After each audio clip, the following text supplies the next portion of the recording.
You just come down to this part of the fjord that's in front of Spooky Cottage. But anyway, we're sitting down here in a really beautiful day. And this is the fjord. This is a very, very big fjord here. You can imagine, you could imagine if you just closed your eyes maybe and thought back over hundreds and hundreds of years. And Viking boats would have come up here. Hard to really imagine that, Right to me? There would have been Viking boats with their sails up and the guys would have been rowing. And they would have come all the way up this fjord. We went to a place the other day, and we can maybe show a bit in this video.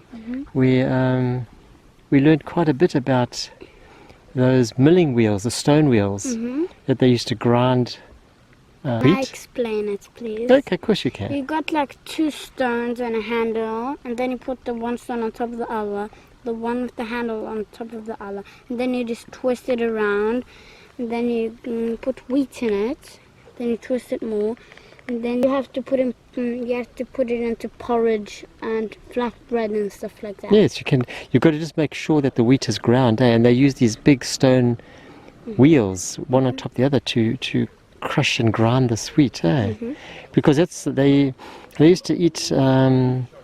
Norway didn't have potatoes at that time, so wheat was a very staple meal. Yeah, they had to make their bread and that from the wheat. Usually all they ate there was like porridge and flatbread. Yeah. It's two types of mills, the water mill and the turning wheel. Yeah. So the small one would have been for people at home, and the water-driven mill was more for like commercial purposes, where they made a lot of it and maybe sold it or traded it. When they used the water milk, they didn't eat that. It's themselves. They sold it. You're quite right. That's right, Timmy. Some other parts of the quarry here.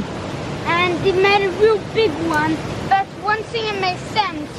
When they make the whole thing and done all the work, they have to put the hole in the right position, like in the middle, to make sure it doesn't break. But if it breaks, you can't use it. So you have to make sure it's on the right spot. Here's a quinstone with no hole in it. So obviously and there's a bigger one, a millstone there. And I think there's something underneath there. But that's a nice example here. And it doesn't have a hole. So once it's removed from the quarry, they would have chipped the hole in the millstone or cornstone. There's a nice example of this quarry. And Timmy, the little black pieces, there's little hard pieces in garnets. The garnets are almost the teeth of the quern or the millstone.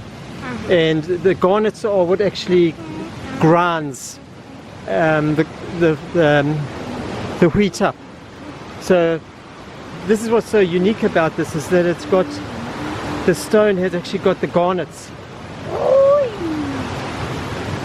There's garnets in here. Well, here's some nice, here, look at these ones, Timmy. Look at the garnets here. You can see all the garnets in this rock. All these. This is a really nice example. Look at all those garnets. Just where they had chopped out these stone wheels. I was just gonna say, had a million of them. Yeah, and they sent them all over the world. They would send them to Denmark and Sweden. Well, when I say all over the world, but the world close by in those days to Norway. But yeah, they would send off these big stone wheels, and some of them are so big.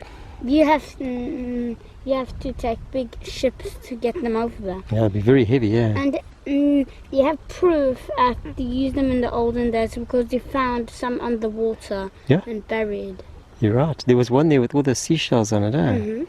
So you found it very interesting, And you actually used some flour to make some flatbread. And you actually cooked the cooked it on a steel like grill. Yeah, grill. Yeah, that was nice. Tray, metal tray. Like a metal, round tray, And they made a fire and you put your flat bread on that and it cooked. But someday then I'm also going to make a necklace out of that stone that you use for the mills. That's right. It's like they've got soapstone. And it's very, very soft. Yeah, it's quite easy to work with. And they made these necklaces. Maybe if we go back there, you can make one of them. It's like a wheel, just like those grinding wheels with a hole in the middle, and then you just put a string through it and you can hang it around your neck. Look. Well done, Vic. Right through.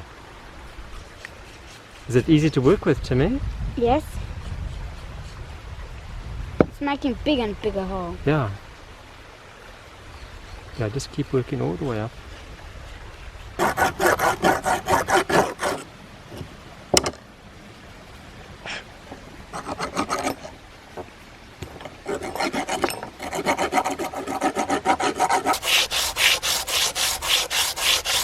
Let's have a look, Timmy. Wow, that's looking nice. That's looking like a millstone. It does look like a millstone, like those big ones at the entrance there. There's all there. Yeah. Doing a good job there, big boy. Look how nice it's making it. They're great. Blå. Bra. Gul. Orange. Grønn. Blå. And I think, yeah, absolutely, it's totally fine. Okay, then we must So I'm just going to make some stone like this. Right here.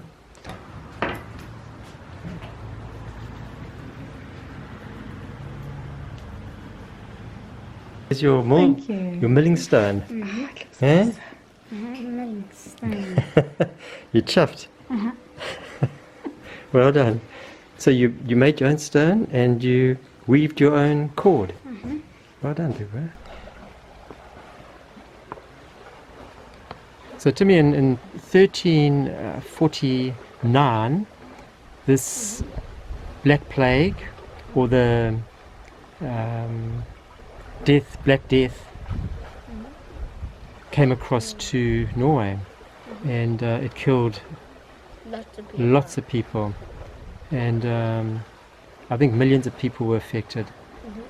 So it was very sad that something like that happened, but of course it had a devastating effect on the mining of this millstone and quernstones, and there was the market for these collapsed, so it affected the whole industry. So, but the evidence is here that these quernstones and millstones were shipped from Norway to different countries: Germany, Denmark, Sweden, Iceland.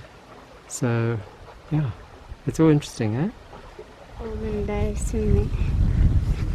Thank you everybody for watching. Please subscribe, click that like button, share this video with all your buddies and friends. Bye bye.